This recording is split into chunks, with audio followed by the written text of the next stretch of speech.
Почитувани гледачи, добар ден. Чекорајќи по нашата постојана рубрика партии играни од тинејџери, денес ќе ви ја представиме првата партија на шампионот Роберт Фишер која што го обиколи светот. Таа партија е играна пред точно 50 години на турнирот во Њујорк 1956 година. Роберт Фишер, кој што е роден 1943 во тој момент туку-што има наполнето 13 години. Неговиот противник во оваа партија ќе биде Доналд Берн, брат на познатиот велемајстор, американски велемајстор Роберт Берн, но Доналд Берн, кој што на 26 годишна возраст во тој момент е еден од најсилните мајстори во Америка и 3 пати ќе учествува и на шаховските олимпијади, бранејќи ги боите на американската репрезентација. Доналд Берн со бели фигури против младиот Роберт Фишер. Конј F3, конј F6, C4, G6. Конј C3, ловец G7, D4. Сега со D5 веднаш може да влезе во Гринфелдова индиска одбрана, но Боби Фишер на својот репертоар покрај Гринфелдовата индиска одбрана редовно се бранеше и со кралско индиска одбрана, која што можеше да настане по мала рокада ако белиот продолжеше со најчесто играниот то продолжение на ова место E2, E4. Но Доналд Берн игра ловец на F4, давајќи му можност на црниот повторно да не излезе од рамките на кралско индиска одбрана, на кралско индиската одбрана, ако одиграше во овој момент D6 или можеби некоја верзија на Бенони со C5. Но Фишер во овој бик се решава за D5 и на тој начин повторно со поинаков редослед влегуваме во Гринфелдова индиска одбрана. Боби Фишер, иако самоук, одлично ја познаваше шаховската теорија од мали нозе и тој сосема добро знае дека во овој момент не е за белиот добро да земе пешак на овој начин. С зема на D5,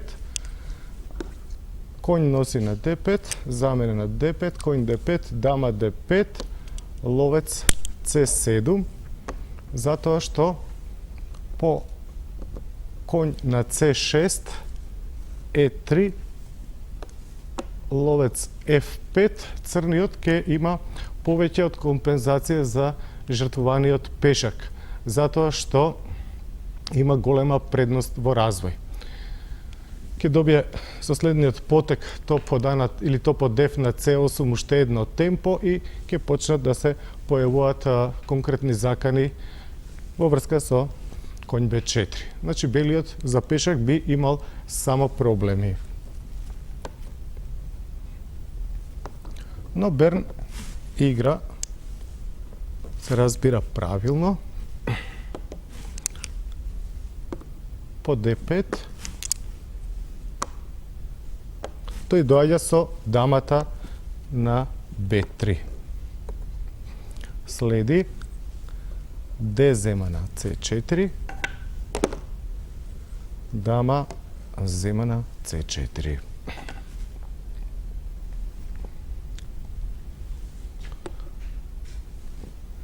Во овој миг Фишер, следејќи ја теоријата тие години, значи тоа е 1956, да повториме уште еднаш, го игра најсолидниот потек на ова место, а тоа е потегот C6.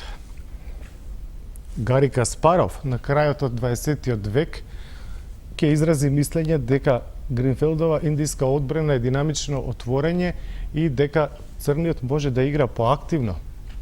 Конја 6 на овој начин и по E4 веднаш да удри со C5. И по евентуално D5, E6 веднаш да го напаѓа белиот центар. А на D зема на C5, ловец E6 и по дама B5, ловец D7, па на дама B7, конј C5 и така натаму. Во многу линии црниот жртвува пешак, но има многу активна контра игра. По C6, логично, продолжение е E4 и повторно на ова место Фишер игра класичен потек во духот на Василий Смислов. Фишерот секогаш имал класичен стил шаховски и многу се учи од неговите партии, затоа што кристално чист, кристално јасен стил на игра. Гари Каспаров ќе ја брани и оваа позиција со црни фигури во мечот со Антони Мајлс 1988 година и на ова место ќе продолжи со Б5, тражејќи активна контраигра.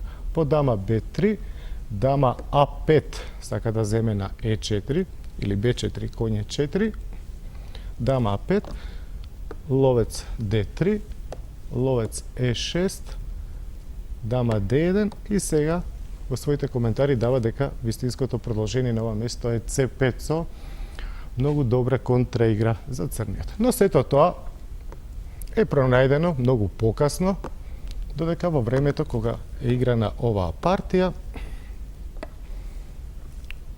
Фишер класично коњ од Б на Д7.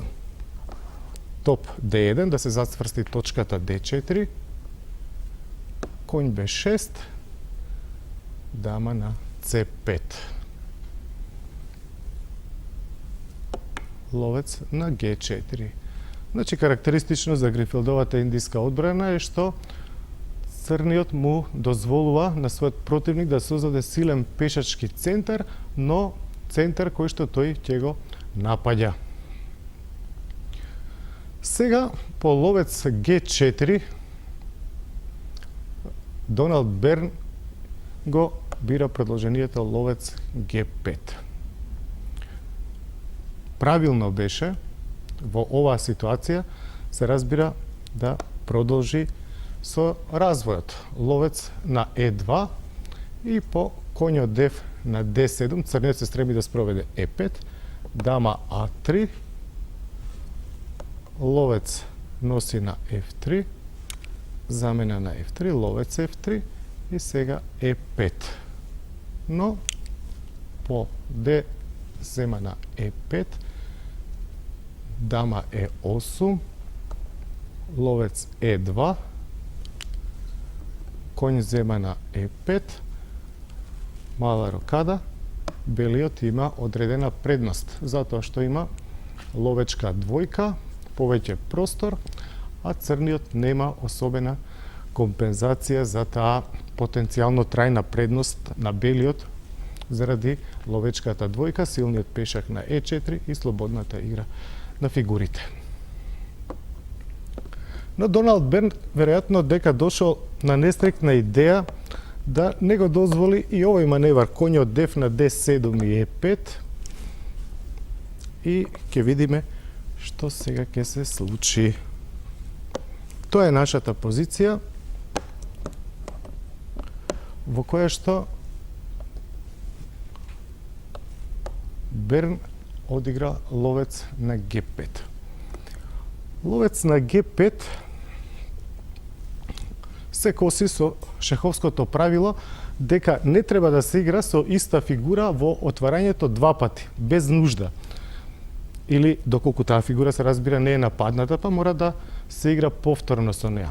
Но комфорот од фактот дека имаме бели фигури секогаш се состоел во тоа што белиот може да си дозволи одредени произволности заради одстапката што има со тоа да игра прв и во случај да не одигра нешто сосема точно, значи само ќе ја загуби почетната иницијатива и борбата ќе продолжи со рамноправни шанси. Ова е еден од малкуте случаи кога белиот за една таква непрецизност, како што е ловец Г5, ќе биде сурово казнет. И тоа на ингениозен начин. Погледнете сега оваа позиција. Навистина му служи на чест на малиот 13 годишен Боби Фишер, што во оваа ситуација наоѓа начин како да ја сруши белата концепција. Навистина изгледа неверојатно. Погледнете го сега овој удар. Коњот од Б6 доаѓа на А4. Жртва на фигура. Што се случува сега? Коњот од работна таблата од А4, каде што во ваква рана фаза на играта навикнати сме бел коњ да видиме можеби на А4, но никако црн. Црниот прво ја отвора диагоналата за дамата. Друго, значи од А4 ја напаѓа ослабената бела точка на Е4. И сега, во една од основните варијанти ќе се пројави слабоста на Е4 и на тие темпа што ќе ги добие тој по коњ Е4. Сега гледате, нападната е дамата, ловецот индиректно, затоа што црниот може да го уништи коњот, кој што го брани ловецот, и се отвара место за дијагоналата, од кое што секако ќе действува по петтиот ред. И, например, доколку дамата дојде на C1, тоа би се остварило во чист вид. Дама на А5 шах, коњ на C3, ловец носи на F3, Г зема на F3 и коњ G5.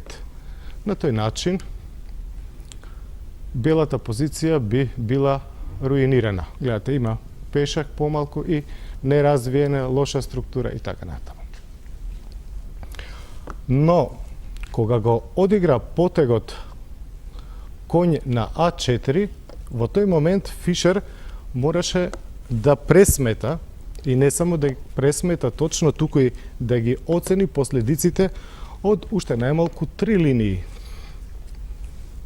Значи, гледате, по коњ А4, коњ Е4. Тука белиот може да се повлече со дамата, може да бие на Е7 со ловецот, може да бие со дамата на Е7. Друго што мора да види Фишер во тој миг е дамата ако дојде на Б4 или како во партијата ако дојде на А5. Значи имаме 5 линии, сите со варијанти, каде што варијантите се со повеќе потези. Значи да почнеме со ред. Едната линија ја видовме на коњ А4, коњ носи на Е4. Сега да речеме доколку белиот дојде со дамата на Б4, штитејќи си го така коњот на А4, истовремено не допуштајќи дамата да дојде на полето А5. Што би се случило тогаш? Тогаш црниот би носел на Г5. Коњ зема на Г5, коњ зема на Г5, ловец зема на Д1. Потезите за белиот се форсирани. Крал зема на Д1, ловец на Д4. Сега кралот е под ренге на дамата, која што ловецот сака да отстапи на C3 на C5, на C3 и да ја освои противничката дама со откриен шах. Ако белиот се повлече, што мора, впрочем, да го направи, крал 1, тогаш дамата ќе дојде на D5 со напад на коњот. Ако коњот отстапи, тогаш повторно шах и сега како? Ако се брани, например, со ловец C2, повторно ловец C3, повторно се дамата ќе биде загубена заради тоа што е слаб и по четвртиот ред. А, например, на крал D1, тогаш и топот ќе дојде на D8 и тоа белиот повеќе не ќе може да го издржи. Значи е нападнат со 3 фигури и му се заканува да ја загуби дамата. Значи и таа линија не е за белиот добра. Веднаш ќе се вратиме назад. Гледате, коњ Е4 е со темпо, значи нападната е дамата. Тоа е нашата позиција. Сега останува да ги пресметаме последиците, односно на Фишер му била таа нималку лесна задача да види што ќе се случи ако белиот бие на Е7. Сега, доколку бие со ловец, таа варијанта е релативно едноставна. Значи, ловец носи на Е7, коњот би носел на С5, лесно е да се пресмета, ловец Д8, коњ на А4. Гледате? Значи, другиот коњ дојде до А4 и по ловец Г5, белиот ќе допушти расипување на својата структура, ловец F3, G-F3 и конј на B2 на крајот од оваа варијанта. И ако се преброиме, ќе видиме дека црниот има пешак повеќе, а белиот, иако има ловечка двојка, тоа во оваа ситуација ништо не значи. Црниот има одлична структура, додека сите бели пешаци се слаби, дуплирани, осамени и така натаму. Значи, тоа е затоа што оваа варијанта е форсирана и релативно лесно е да се пресмета дека цело време имавме земање, лесно е да се пресмета дека тука белиот ќе загуби повеќе. Ете, веднаш сме назад. Значи, по коње 4, ако бие, например, со дама на Е7, тогаш повторно би следел шах на А5. И по Б4 дамата носи на А4. Дамата носи на А4. Сега дама Е4, то по Дев на Е8. Не може да покрие со конј, дама Д1 мат. Пардон, единствен потек е ловец на Е7. Но сега ловецот носи на F3, Г зема на F3 и ловец F8. На тој начин, ползувајќи го врзувањето по линијата, црниот ќе ја врати фигурата на Е7 и при ист материјал практично ќе има добиена позиција затоа што белиот крал е многу слаб. И да не повторуваме повторно и пешачката структура.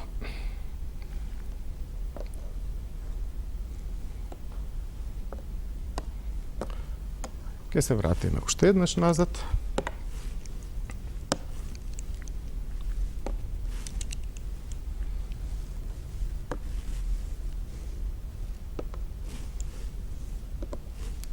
Значи, тоа е првата, велам, критична позиција по конј на А4. Значи, видовме што ќе се случеше ако белиот земеше на А4, конј на 4, конј на Е4. Дама А3 е играно во партијата. А доколку дојдеше со дамата на Б4 веднаш, тогаш конјот носи на C3, Б зема на C3, конј Е4. Ловец на Е7 и сега одличен потек дама на Е8. Дамата го зема белиот крал под рентген. Нели?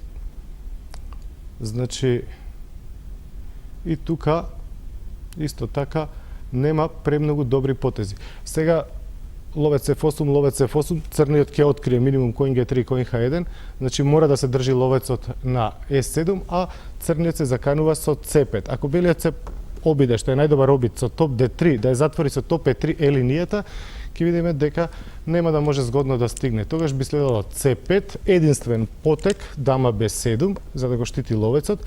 Сега конј D6 со напад на дамата, дамата мора на C7, сега конј F5, повторно напад два пати на E7.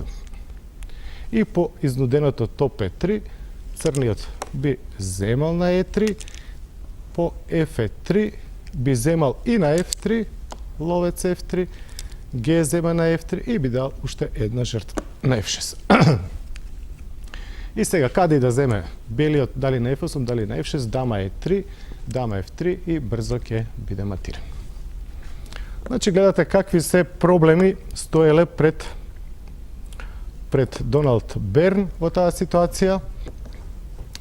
Нашата позиција е сосема друга во овој миг. Сега ќе се вратим назад.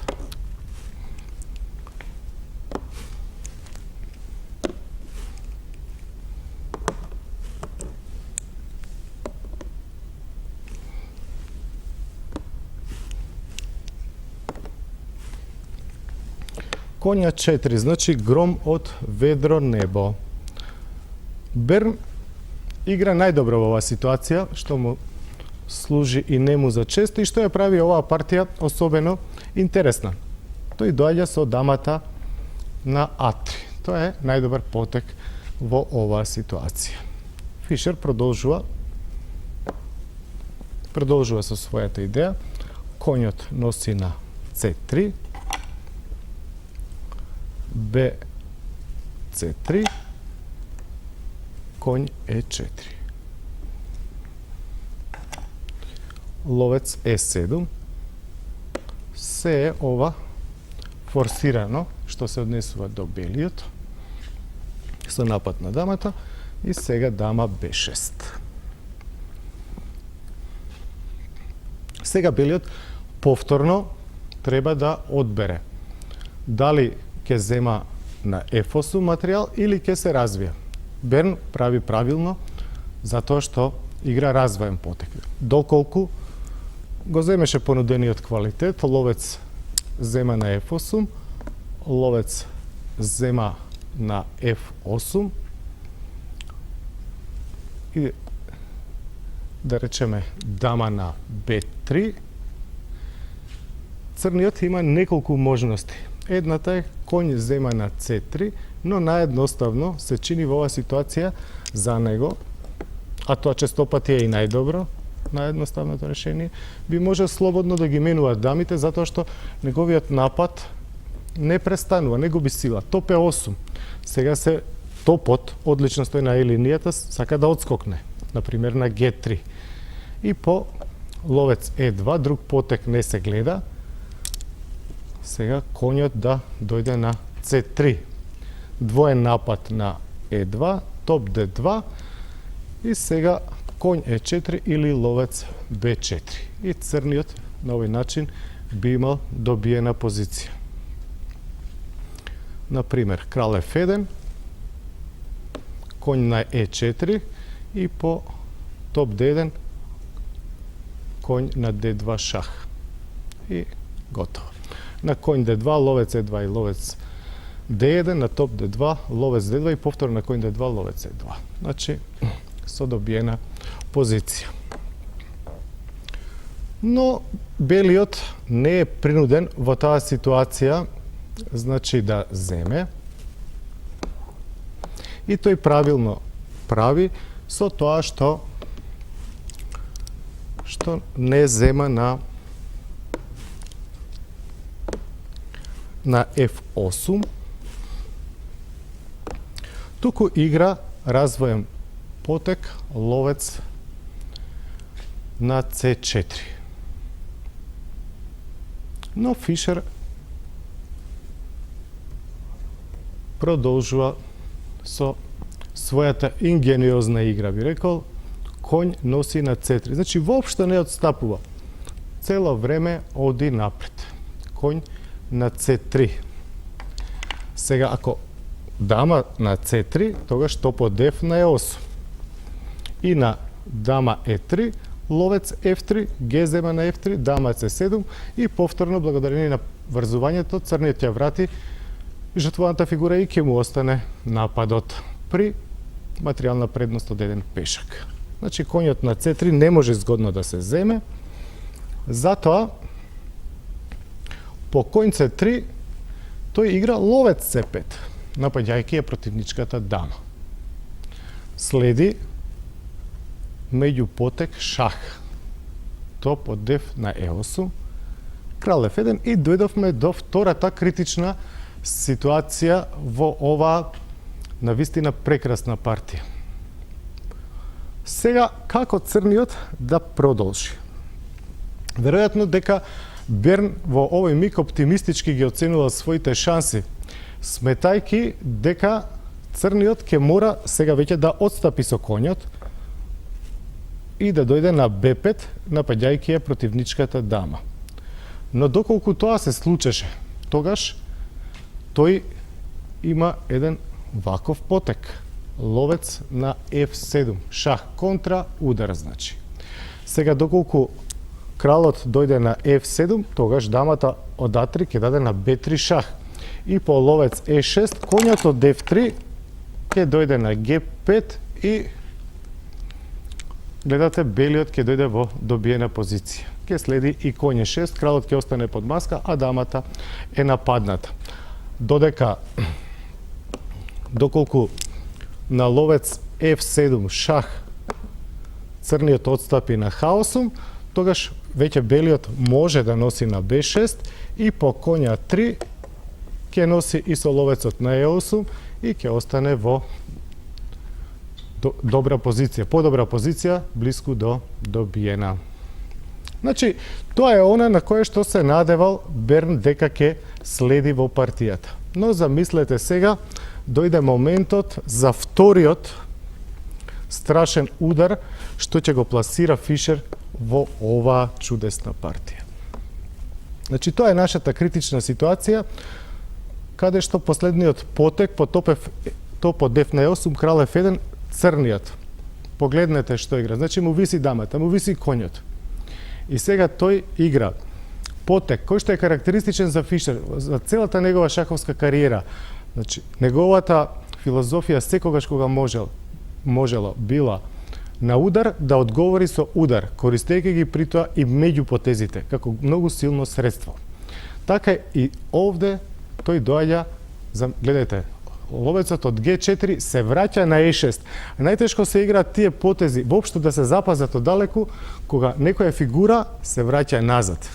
Значи, вие напаѓате цело време, гледате како да одите напред. И одеднаш треба со некоја фигура да ретернирате и тоа да не испадне од точката на видување, од вашето видување во тој миг. Ловец на E6. Што се случува сега по ловец на E6?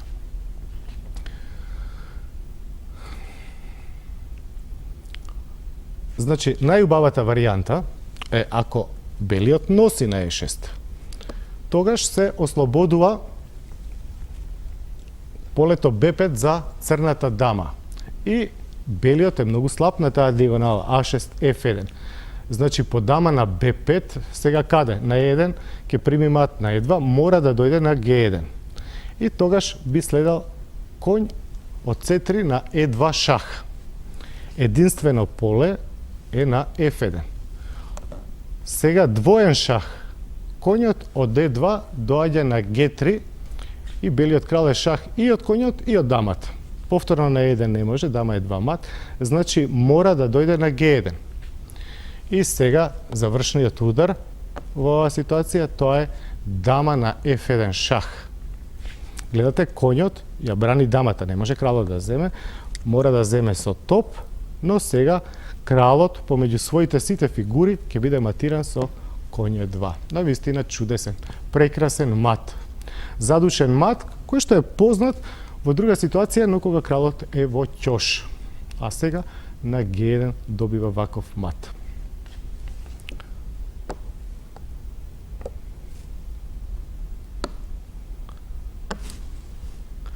Што сега да прави Берн по ловец на E6? Гледате, ако земе со дамата на C3 и така да си го брани и својот ловец, тогаш црната дама носи на C5. Сега, ловецот работи по диагоналата, црнополниот. И ако D зема на C5, тогаш, нели, ловец на C3 шах. И ловец на ловец на C3 шах, кралот е на F1, да не заборавиме. И по ловец носи на E6, топ носи на E6. Белиот не може многу да направи, например, со активниот потек топ D7, затоа што топот од А ќе дојде на E8 и веќе црниот се заканува да даде мат. Топ 1, коњ 1, топ 1 мат. Изнуден е вентил, а сега црниот топ од 6 ред на E7, значи ќе ја смени единствената активна бела фигура и доаѓа во технички добиена позиција со пешак повеќе и одличен ловец, одлични сите фигури. Значи, гледате, ниту во таа линија белиот не може да се надева на нешто особено.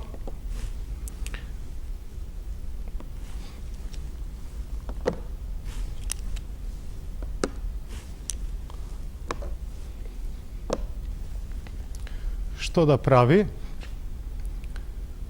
и значи тој решава за потегот ловец на B6.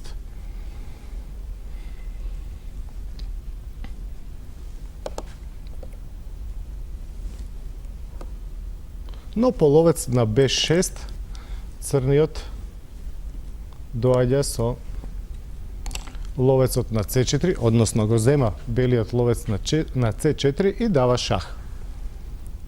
Кралот мора на G1, сега коњот доаѓа на E2, повторно шах. Кралот е диригиран, мора повторно да дојде на F1, сега коњот зема на D4.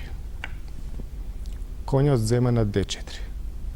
Сега доколку се покрие, например со топ D3, тогаш А зема на B6 и е нападната дамата.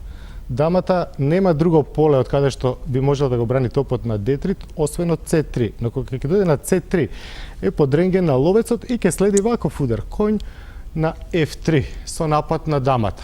Сега дамата не може да земе на C4 затоа што топот ќе матира на E1. Воспротивно, нема ни добри потези.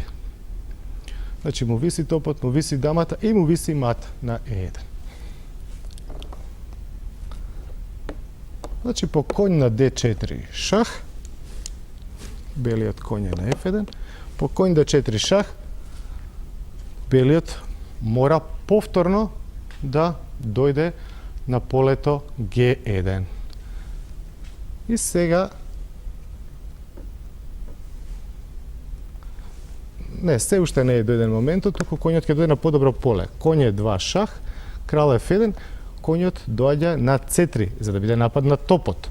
И по кралот, крал G1, сега е моментот за А носи на B6.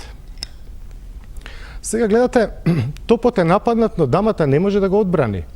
Затоа што ако дојде на C1, од каде што единствено би можела да го брани, тогаш може да следи коње 2 шах и коњ C1. Дама B4 беше изборот на Берн, но топ А4 повторно меѓу потек, си го штити ловецот и ја напаѓа дамата. Сега е веќе јасно дека црниот како награда за својата фуриозна, ингениозна игра, гениална игра, ќе дојде во материјална предност. По дама B6, коњот зема на D1 и сега веќе дефинитивно можеме да се преброиме и да видиме што се случило. Значи, белиот има топ и 2 ловци за дама. Тоа е голема материјална предност. Од тука па натаму почнува техничкиот дел, техничката фаза од играта. Сега дама B7, ловец D5, ништо битно не менува. Бернс ја продолжува партијата, иако можеше и тука да се предаде, никој немаше да му замери, но тој тешко му е на ваков начин така да биде претепан од едно дете и ја продолжува играта H3. Топ носи на А2, крал H2, коњ F2, со напад на топот, топ E1. Да смени некоја фигура, топ E1. Еден меѓу потек и Берн да даде во оваа партија, дама D8 шах, ловец F8, коњ E1, ловец D5. Сега црниот само треба да ги спои фигурите и почнува матниот напад. Дама B8, сега можеше, тој пешак ништо посебно не значи, на B7 можеше веднаш крал G7, но Фишер сега уживка на крајот на партијата, никаде не брза и ништо не сака да даде. B5, H4, гледате H5. Коњ F3, крал G7 за да го ослободи ловецот, коњ E5, се разбира тоа е псевдоактивност, коњ на E4, крал на G1, црница закануваше со ловец D6 и сега ловец C5 шах.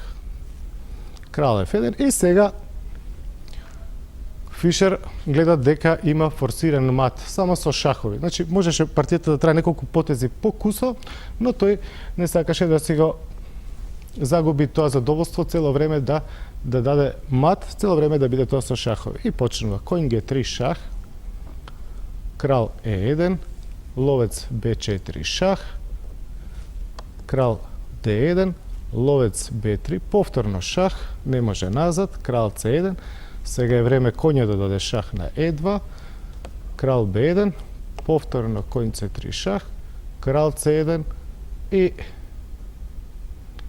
Берн ја испи чашата до дното, крал C1, топ C2, шах и мат. Значи, тоа е, почитувани гледачи, начинот на кој што Боби Фишер ја одигра оваа партија со 13 години.